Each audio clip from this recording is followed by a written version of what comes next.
তারা যখন দরজায় ছিল তারা এসেছে গেঞ্জি প্যান্ট পরে, তাদেরকে দেখে কোনোভাবেই বোঝার উপায় ছিল না যে তারা আইন শৃঙ্খলার লোক, সত্যি বলতে।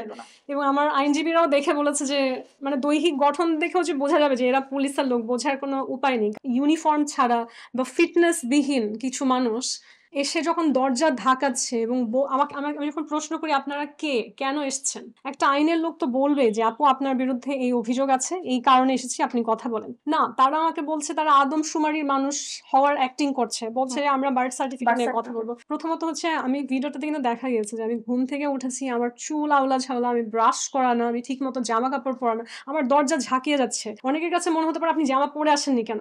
ওই পরিস্থিতিতে কিন্তু আসলে আমার মাথা কাজ করছে না, হ্যাঁ, কারণ তারা যে কোনো সময় ঢুকে যেতে পারে। আমি জিজ্ঞেস করছি যে কেন এসেছেন, তারা বলছে যে আদমশুমারির লোক, বার্থ সার্টিফিকেট নিয়ে কথা বলবেন। আমি বলছি আপনারা পরে আসেন, আমি প্রস্তুত হই। বলছে না, কিছুতেই স্বীকার করছে না। অনেক পরে আমি যখন, সাথে কোনো মহিলা পুলিশও ছিল না, সাথে কিন্তু বাইরে মহিলা পুলিশ ছিল না, এবং যখন হচ্ছে দরজা খোলার প্রশ্নই ওঠে না। হ্যাঁ, আমি যখন আমার লাইফটা করি, লাইভের ভেতরেই কিন্তু প্রমাণ আছে যে ফাইনালি তারা যখন অ্যাডমিট করে তারা আইন শৃঙ্খলা বাহিনীর লোক, তখন কি বলে ভেতরে মাদক আছে। আপনার বাসায় কোনো মানুষ এসে যদি বলে যে আপনার বাসায় মাদক আছে, আপনি কি ভয় পাবেন না? এটাই তো স্বাভাবিক। আমার বাসায় তো মাদক নেই। এবং এটাই আমার কাছে অদ্ভুত লাগছে যে এখন যদি কোনোভাবে তারা সাজিয়ে গুজিয়ে বলে যে ভেতরে মাদক পাওয়া গেছে, আমি তখন সেটা কিভাবে করে নিজের ইনোসেন্স প্রুফ করব? সেই কারণেই কিন্তু আমার লাইফটা করা, যে একটা প্রমাণ থাকো।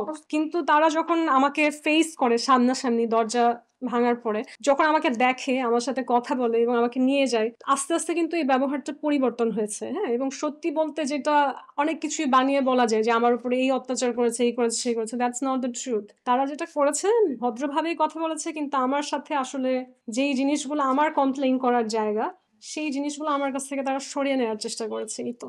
এবং আমি বলবো বেআইনি ভাবে আমাকে তুলে নিয়ে যাওয়া হয়েছে। এবং ডিটেনশনও যদি আমি বলি, আমি এই কালো আইন চাই বিলুপ্ত হয়ে যাক, এবং যারা এটা নিয়ে অনেক প্রোটেস্ট করছে আমি তাদেরকে সাপোর্ট করি, কিন্তু এই কালো আইনটাও যদি বলি সেটাও কিন্তু সঠিক প্রক্রিয়াতে অ্যাপ্লাই করা হয়নি। কারণ ওই রাতের বেলা কোর্ট বসে যে সিএমএম কোর্টের একজন মানুষকে দিয়ে ওটার অ্যাপ্রুভাল করিয়েছে, আইনত কিন্তু তার অধিকার নেই সেটা করার। তাহলে তো আসলে আমার ডিটেনশন লটাও যে পাস করে আমাকে জেলে পাঠানো, সেই প্রক্রিয়াটাও ঠিক নেই। তাহলে তো আইনি ভাষায় বললে আমাকে আসলে আইনি আয়না ঘরে রাখা হয়েছে, তাই না? জেলে রাখা হয়নি, কারণ জেলে একটা মানুষকে নেওয়ার যে প্রক্রিয়া সেটাও ঠিক হয়নি।